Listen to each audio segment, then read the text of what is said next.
वीर जवानों का ये देश है। तो हमारे बाबा के घर में भी ऐसे वीर जवान हैं, छिपे हुए हैं, तो जिन्होंने पूरा जीवन देश रक्षा के लिए लगाए हैं। तो उनको मैं पहले रिक्वेस्ट करती हूँ इंद्र भाई जी को, इंद्र मेहरा भाई जी please come on the dash. भाई जी कर्नल के पोस्ट में थे, उनको एक बार हम स्वागत करते हैं दिल की तालियों से। दिल की तालियों से स्वागत करते हैं भाई जी को। अपना पूरा एक्सपीरियंस हमें शेयर कर दीजिए।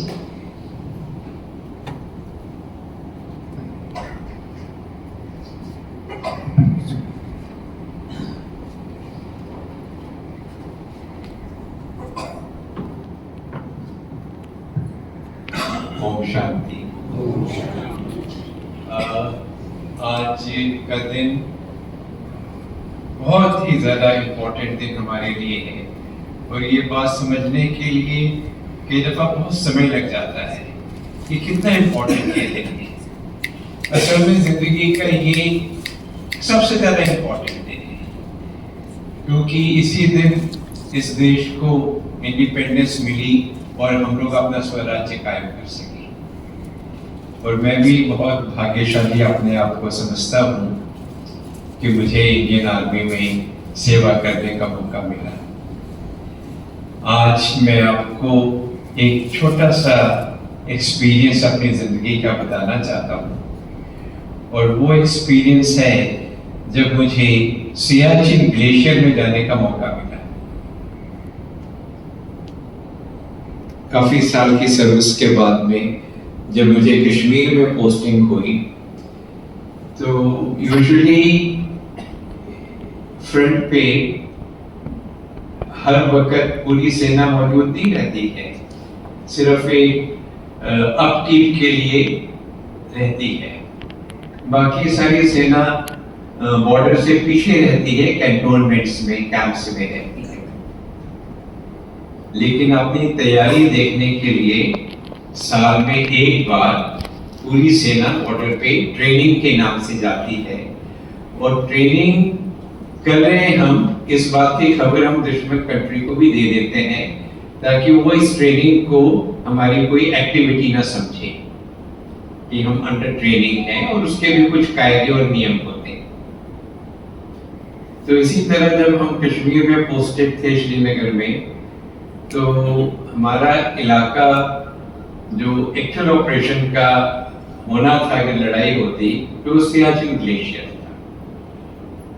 तो सियाचिन ग्लेशियर में जाने का अंडर ट्रेनिंग के लिए हम लोग गए, और it was such an experience to go to Siachen glacier कि शायद मैं वर्ड्स में आपको बयान ना कर सकूं। लेकिन श्रीनगर से बाय रोड बिल्कुल माउंटेन्स के फुट हिल्स पे गए वहां पे, और वहां से पैदल ही जाना पड़ता है। धीरे धीरे पहाड़ खत्म होते जाते हैं और स्नो के माउंटेन्स आने शुरू हो जाते हैं, और आपको वॉक करके ही ऊपर जाना है मोस्टली। और कुछ आपके पास में म्यूल्स होते हैं, गधे, जो कि आपके जो सामान उठा के साथ में लेकर जाते हैं। तो ऊपर जब गए तो सब तरफ बर्फ ही बर्फ, बर्फ ही बर्फ, इतनी बर्फ कि आप खुली आंख से दिन में देख नहीं सकते, क्योंकि अगर आप खुली आंख से देखोगे तो you will lose your I site.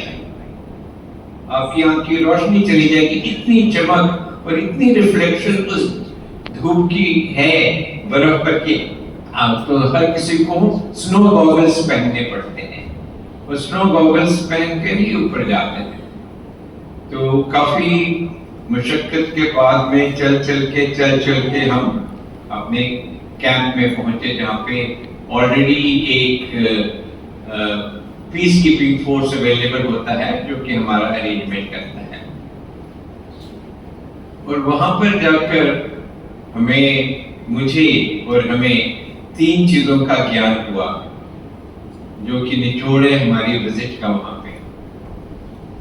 वो ये ज्ञान हुआ कि भूख क्या चीज होती है, नींद क्या चीज होती है और श्वास लेना क्या चीज होती है। ये तीन ऐसे अहम चीजें हैं इंसान की जिंदगी की कि अगर आपको नींद ना आए तो कितनी परेशानी हो सकती है, श्वास ना आए तो कितनी परेशानी हो सकती है, और भूख ना लगे तो भी बहुत परेशानी,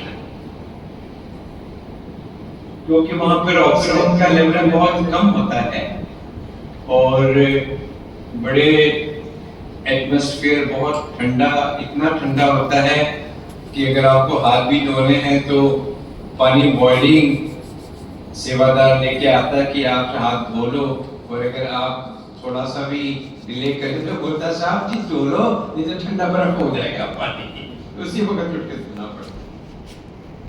तो जब हम गए पहली रात को हम सोए तो नींद, श्वास न लेने की वजह से नींद नहीं आ रही, तो हमने सोचा शायद मुझे ही नहीं आ रही बिकॉज हम काफी चल कर आए हैं। तो मैं अपने बेड पे उठ के बैठ गया और लिटरली कर रहा था, तो देखा बाजू में भी सभी लोग तकरीबन उठ के श्वास लेने की कोशिश कर रहे हैं। चाहे कि यहाँ पर आने से पहले हमें नीचे बेस कैंप में 2 हफ्ते के लिए, 1 हफ्ते के लिए एक्लिमेटाइजेशन कैंप पे रहना पड़ा, जहाँ पे कि हमें